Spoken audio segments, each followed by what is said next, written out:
Welcome to let's learn by Chetna Ramesh. आज हम देखेंगे a toast to herself, a short story by Raji Narasimhan. राजी नरसिम्हन एक क्रिटिक, लिटरेरी जर्नलिस्ट और एक ट्रांसलेटर भी थे। उन्होंने 5 नॉवेल्स, 2 शॉर्ट स्टोरी कलेक्शंस और एक किताब लिटरेरी क्रिटिसिज्म पर लिखी। कहानी में 3 मेन कैरेक्टर्स हैं। प्रिया जो एक राइटर है और 50 साल की है, प्रिया की माँ और डॉक्टर केशवन। जब कहानी शुरू होती है, प्रिया की 5वीं बुक पब्लिश हुई है और वो अखबारों में इसकी रिव्यू एक्सपेक्ट कर रही है। वो सस्पेंस और टेंशन की सिम्टम्स को बहुत अच्छी तरह जानती भी है और उसके पेट में सीटी और सिर में दर्द महसूस करती है। हेरल्ड अखबार के जोशी ने प्रिया से कहा था कि रिव्यू जल्द ही पब्लिश की जाएगी। प्रिया की माँ उससे पूछती है कि क्या डॉक्टर केशवन उनसे मिलने आ रहे थे।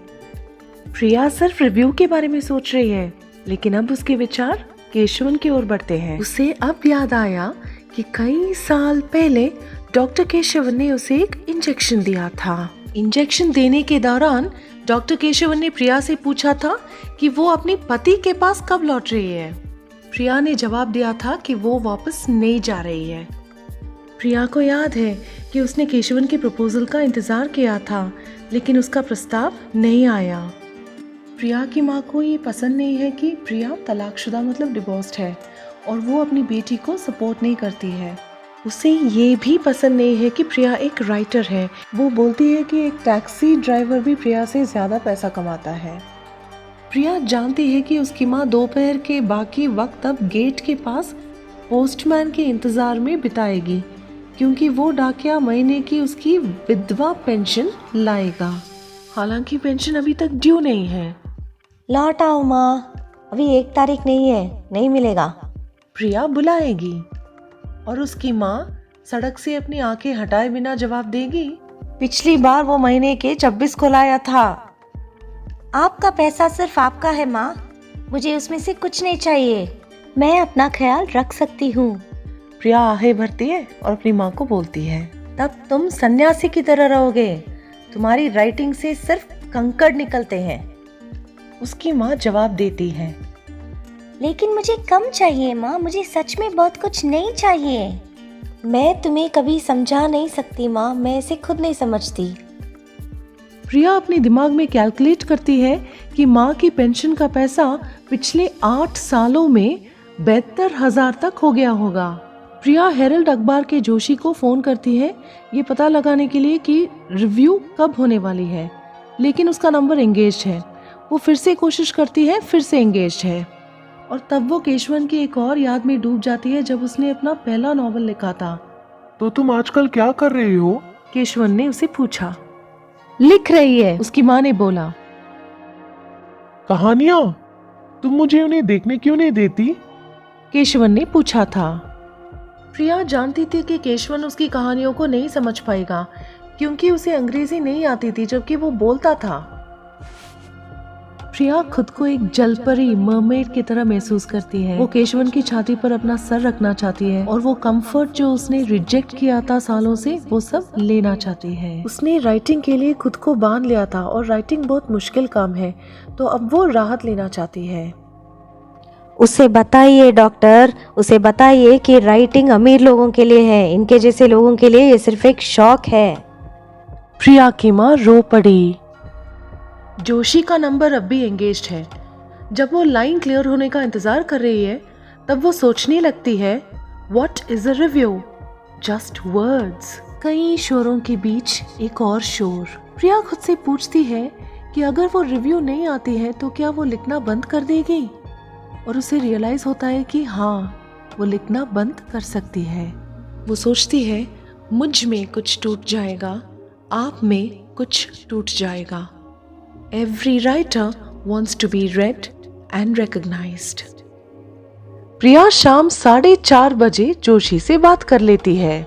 इस हफ्ता आ रहा है। जोशी की आवाज हल्की फुल्की सी है।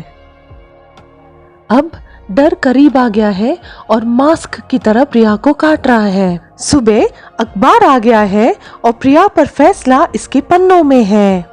और प्रिया इतनी स्ट्रेस्ड है कि वो रिव्यू को एक चलती केकड़े की तरह आगे पीछे पढ़ती है। और वो बीच में कुछ अच्छे शब्द देखती है, जैसे sensitive, imbued with life, characters are, a welcome addition to the growing body of, और वो समझती है कि रिव्यू बहुत अच्छी है। वो बहुत खुश है। रात में प्रिया, केशवन और उसकी माँ लॉन पर बैठे हैं और नींबू पानी पी रहे हैं। तो तुम एक बड़ी राइटर बन गई हो। मैंने आज पेपर में तुम्हारी किताब की समीक्षा देखी। केशवन बोलता है। प्रिया कुछ नहीं बोलती, नींबू पानी पीती है और हंसती है। कितनी रॉयल्टी मिली है, पूछो उससे। उसे कुछ नहीं मिला है। क्या मैं गलत हूँ, बताओ मुझे। प्रिया की माँ उसकी गरीबी का अपमान कर रही है। डॉक्टर तो हमेशा की तरह कंफ्यूज्ड है। पैसा ही सब कुछ नहीं है अम्मा। वो बड़बड़ाता है। वो अचानक प्रिया की ओर मुड़ के बोलता है, तुम मुझे वो सब क्यों नहीं दिखाती जो इतने सालों से लिखा है? अब भी उन्हें मुझसे क्यों छुपा रही हो? ठीक है, मैं उन्हें छुपाऊंगी नहीं। उसकी रिस्पॉन्स ने उन्हें चौंका दिया। फिर वो अंदर जाती है, अपनी सारी किताबों के साथ लौटती है और उन्हें टेबल पर रख देती है। ये लो, दैट्स द लॉट। प्रिया बोलती है। प्रिया अपनी किताबों को बच्चों की तरह देखती है।